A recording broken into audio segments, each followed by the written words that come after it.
Have you ever looked at a smoldering volcano and wondered if there was more to its fiery breath than just geology? What if I told you that ancient tribes saw these eruptions not as natural disasters, but as epic battles between gods? This is the story of the Thunderbird and the Fire Spirit, a war for the very soul of the burning mountains. Our story begins deep within the Earth's core, where a being of pure rage and destruction was born, the Fire Spirit. It wasn't just molten rock. It was a conscious entity, fueled by an insatiable hunger to consume and expand. For centuries, it slept, its power growing, until it finally awoke and burst forth, creating what we now call the Burning Mountains, a chain of volcanoes that scarred the land. The native tribes of the Pacific Northwest, like the Salish and the Kwakwakwa, watched in terror as the sky turned to fire and ash. They saw the lava flows not as a geological process, but as the Fire Spirit's relentless march, devouring forests, boiling rivers, and driving all life before it. To them, every volcanic eruption was a new campaign in the Spirit's war on the world. But the world was not without a protector. From the highest peaks, amidst the storm clouds, another powerful being watched the Thunderbird. This immense, majestic creature was the master of the skies, its wingspan so vast it could blot out the sun. The clap of its wings was thunder, and the flash of its eyes was lightning. The Thunderbird was a guardian of the natural order, a force of creation and life-giving rain. It saw the Fire Spirit's destruction as a violation, a deep wound upon the earth that it was sworn to protect. It knew it could not stand by while the world burned. So, with a cry that echoed through the canyons, the Thunderbird descended from its stormy perch to confront the fiery devastation below. Its arrival signaled that a protector had come, and the real battle was about to begin. The Thunderbird's primary role was not just to fight, but to control the chaos. Where the Fire Spirit unleashed firestorms, the Thunderbird summoned rainstorms. Imagine this incredible scene.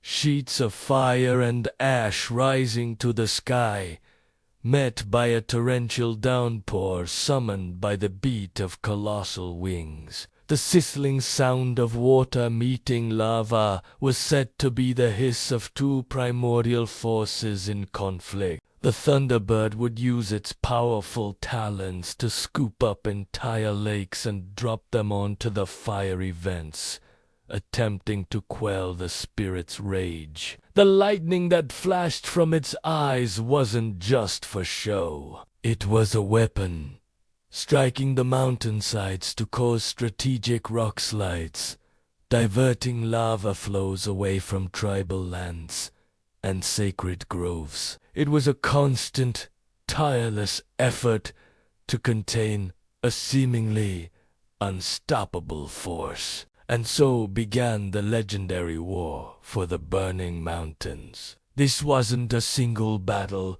but a long, grueling conflict that spanned generations. Elders would tell their children stories of the sky turning dark for weeks, illuminated only by the clash of lightning and fire. The ground would shake, not just from the volcanic eruptions, but from the impact of the Thunderbird diving from the heavens to strike at the heart of the volcano, the Fire Spirit's lair. The Spirit would retaliate, spewing superheated rocks and plumes of toxic gas high into the air. trying to knock its rival from the sky.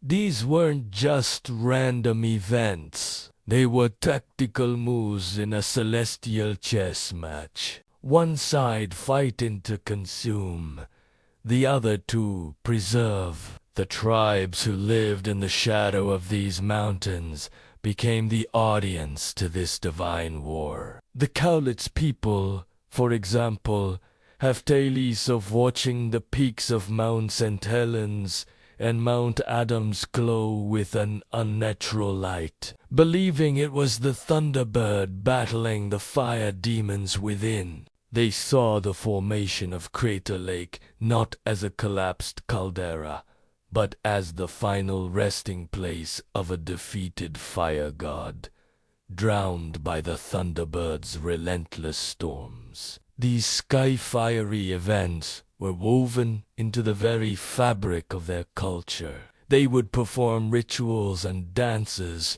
not just out of fear, but to offer strength to the Thunderbird, their champion. The shamans would read the patterns of the smoke and the direction of the lava to predict the battleless outcome and guide their people to safety. So what does this powerful myth truly symbolize? At its core, it's a profound story about the dual forces of nature. The fire spirit represents destruction, chaos, and the raw, untamable power that lies beneath the earth's crust. It is nature's ability to wipe the slate clean in the most violent way imaginable. The Thunderbird, on the other hand, embodies creation, order, and resilience. It represents the life-giving rains,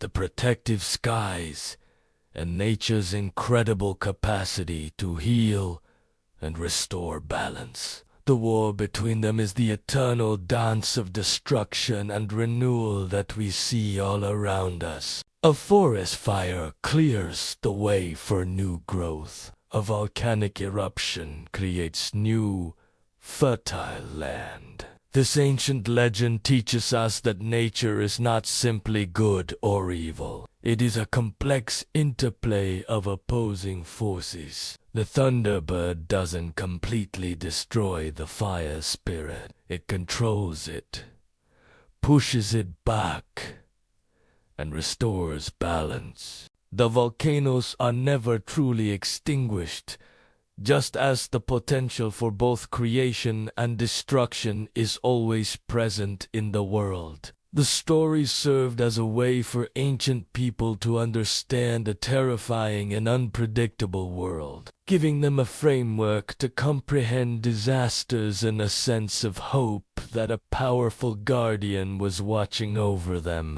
It's a reminder that even in the face of overwhelming destruction, there is always a force for balance and renewal waiting to take flight. Next time you see a storm brewing over a distant mountain, perhaps you'll think of the Thunderbird gathering its power. And if you ever see a plume of steam rising from a volcanic peak, you might just imagine the fire spirit stirring in its sleep, dreaming of the day it will rise again. These stories connect us to a time when the world was alive with magic and meaning, where every natural event was a chapter in a grand cosmic epic. Thanks for joining me on this journey into myth and legend. If you enjoyed this story, don't forget to like, subscribe, and hit that notification bell, so you don't miss our next exploration into the world's most fascinating dailies. See you next time.